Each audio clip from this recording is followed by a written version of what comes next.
Shalom family, Shemani Laya. Thank you for joining me in Unsectarian Wisdom, and as usual, I'm a healthy, wise, strong, protected, celestial being that is loved by the Most High Creator.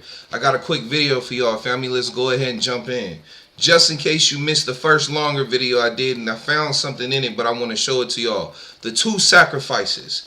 There's two sacrifices being done by two different people right now, family. And I want to show you what I found. Because I got a dream from the Most High today. And the dream was a phone call from 911. It was a 911 phone call from the Most High, family.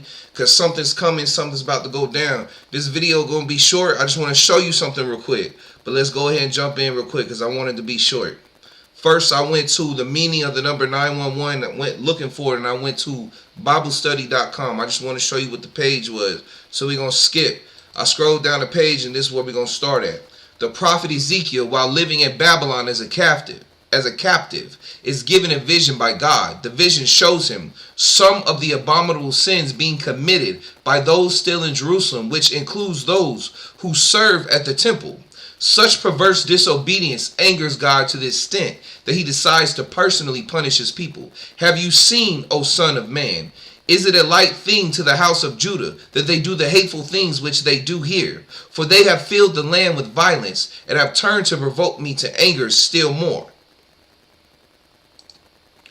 We're going to go to the book of Ezekiel, chapter 8. Son of man, he told me, dig through the wall. So I dug through the wall and discovered a doorway.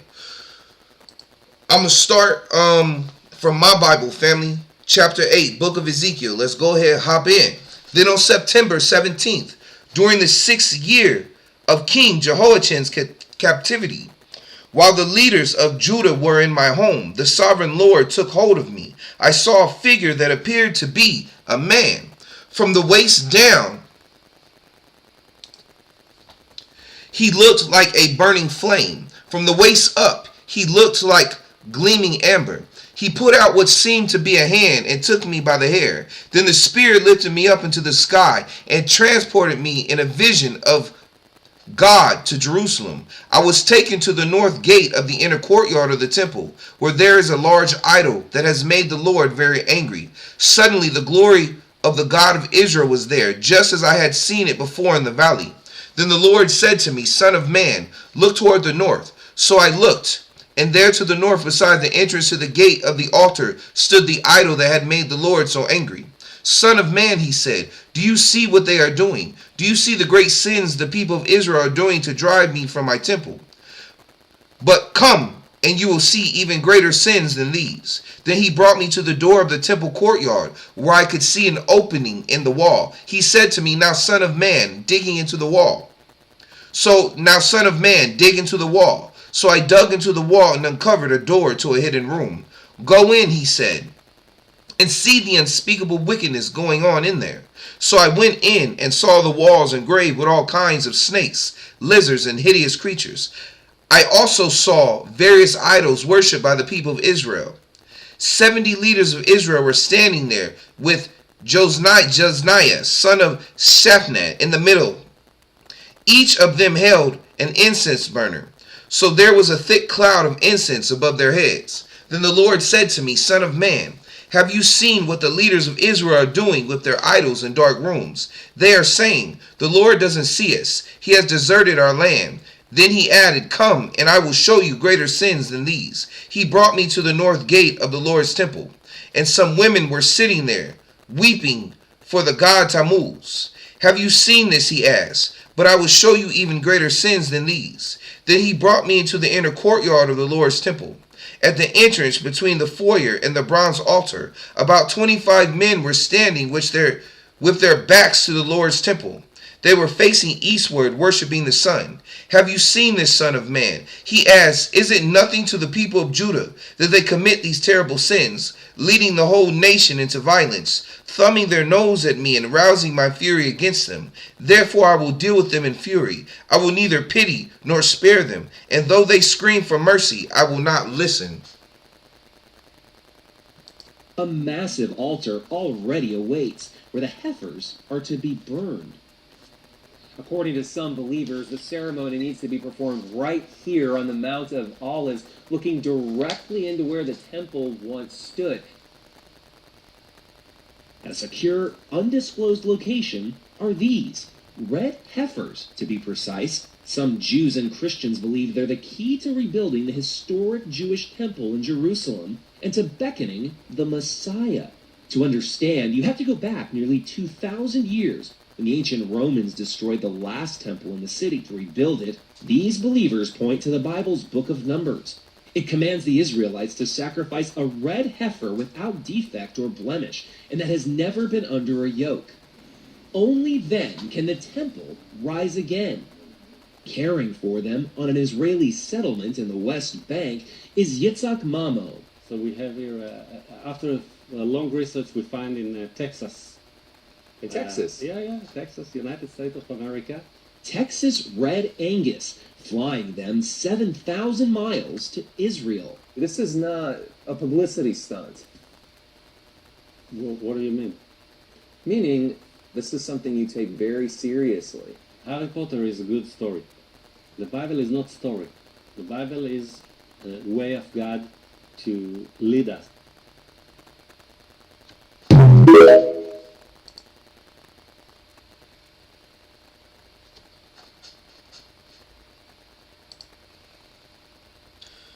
Now I'm going to do some reading just real quick, a quick line from this book right here.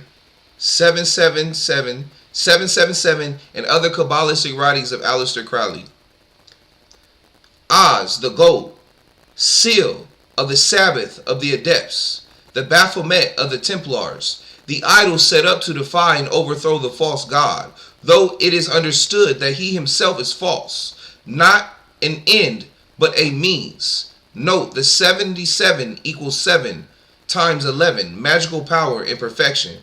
And it's also on the page 44. Hey.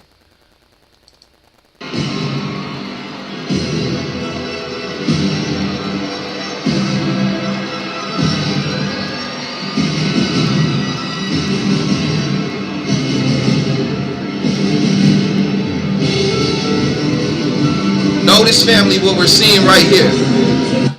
This right here, notice how the back of his shirt has a 77, right? And what did we just read, right? Hold on. The Baphomet of the Templars, the idol set up to defy and overthrow the false god, though it is understood that he himself is false, right? He himself is false. And family, what we're seeing right here is, you see her? You see this? This is a woman named Sexy Red, right? And what does she have on? Red hair. She's a woman of color. You have one representation of the Ashkenazi, and you have one representation of the so-called black Hebrew Israelites right here. And I'm not saying she Hebrew Israelite. I'm not saying that he's an Ashkenazi, but it's all symbolism. The 77, family, like he said, once again, the idol set up to defy and overthrow the false god being Sexy Red. Because in America, we love to worship who? Idols. And it's in their name, idol. We love to worship athletes, singers, rappers. They're false gods. Though it is understood that he himself is false. These so-called elites, these so-called other fakers, they know they're false gods. Right? Okay, I hope y'all got that. Hold on. Also, the lights represent fire. Sexy Red represents the heifer. The heifer being burnt on the altar. The stage is the altar, family. And look at all the people watching the debauchery. You see, family? The stage is the altar. The blinking lights is the fire. The 77 is the false sacrifice, right? Okay, let's keep going. What does it say? Heifer. Google definition. Heifers are female cows who have not yet given birth to a calf. Farmers can raise heifers for dairy or meat. In the 1830s, heifers, which is pronounced hef, was first used as slang for women or girl. Since then, it took on the meaning of a female who is obese. All right. Now we're going to read Revelations chapter 2, verse 9. I know about your suffering and your poverty, but you are rich. I know the slander of those opposing you. They say they are Jews, but they really aren't, because there is a synagogue of Satan. All right. Hold on. Bear with me 1 second, and we about done. All right, Knowledge so is a lot of power. you guys out there seem kind of slow, so I just have to let you know that the so-called Jews living in the state of Israel today, they are not the descendants of the biblical Israelites. First of all, the Bible says originally all the Israelites were dark-skinned people. Song of Solomon 1 and 5, I am black. The book of Daniel said the Lord got woolly hair. Daniel 7 and 9, I beheld till the thrones were cast down, and the Ancient of Days did sit, whose garment was white as snow.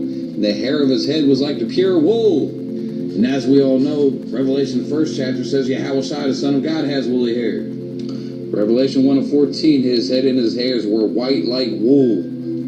The biggest book in the Bible is the book of Psalms. If I ask people what color people sing gospel music, what's the first people that's going to pop in their head? If I ask you what color the people that sing soul music, what's the first people that's going to pop in your head? King David played the harp. The modern day harp's the guitar. Jimi Hendrix is known as the best guitar player ever. Like that's where a lot of. And by the way, I was there the day when he met with Trump on the plane with him. Get out of here. We flew to Uganda, to Africa. I was there on the plane with him and Kim and his daughter and his dad. Wow. Flying to Uganda. We reading about how black people are the real Israelites and all this amazing history. I'm on the plane reading with him, giving him